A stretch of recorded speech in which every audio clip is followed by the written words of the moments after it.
जो बीच कथा में उठकर जाता है उसे ब्रह्म हत्या का पाप लगता है। कौन सी हत्या का?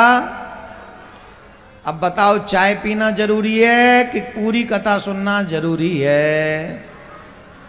जोर से बोलो। कई लोग तो बीच में उठ के इसलिए चले जाते, चलो थोड़ा आलस आ रहा है, चाय पियाएं, फिर आके बैठ जाएंगे। अरे बाबा, ब्रह्म हत्या ले जाएगी साथ में। चाय पीने चले गए या उठ के चले गए, थोड़ा 2 घूंट पानी पिया। कई लोग तो गुटखा खाने जाते हैं बाहर। गुटखा खाने गए, बोले गुटखा खाएं, थूकाएं, कुल्ला कराएं, फिर आके बैठ जाएंगे। अरे 3 घंटे नहीं बैठ सकते अपने कल्याण के लिए? कुछ चीजों में ब्रह्म हत्या लग जाती है। आपको बताएं कौन कौन सी चीजों में लगती है? बताएं। कोई व्यक्ति सो रहा हो और अगर तुम उसे जगा दो, उसमें ब्रह्म हत्या लग जाएगी तुम्हें।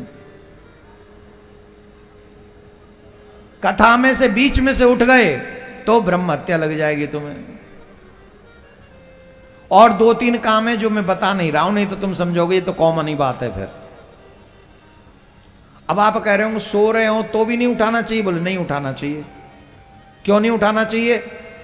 निद्रा बहुत अनमोल है। कोई हारा थका आया है और बेचारा सो रहा है और तुमने उसको जगा दिया, वो डिस्टर्ब हो गया और उसको आपने जगा के तंग कर दिया, तो आपको ब्रह्म हत्या लग जाएगी।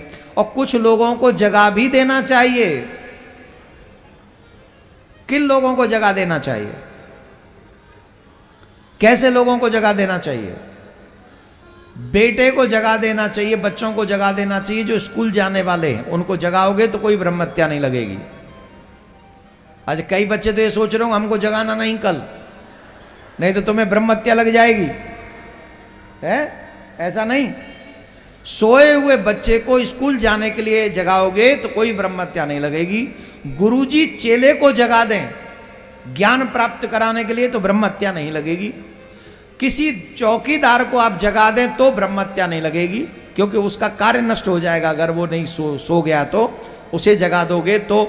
और किसी के घर में चोरी हो रही हो और आप उसे जगा दो तो भी ब्रह्म हत्या नहीं लगेगी। इसका मतलब है उद्देश्य अच्छा हो और फिर आप जगा दें तो आपको ब्रह्म हत्या नहीं लगेगी। लेकिन अकारण क्योंकि तुम्हें नींद नहीं आ रही इसलिए तुम इधर मुंह कर लो या तुम उधर चले जाओ या तुम ये खर्राटे मत लो या फिर जगा दिया, तो पत्नी को भी ब्रह्म हत्या लग सकती है पति को जगाने के बाद,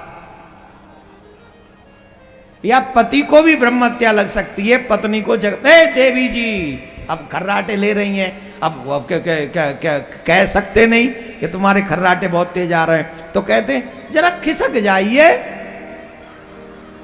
अब खिसकने में उनकी नींद हो गई भंग और देवी जी सो गई। अब वो राम समय रात जागे रहे तो ब्रह्म हत्या लेके सोई हो।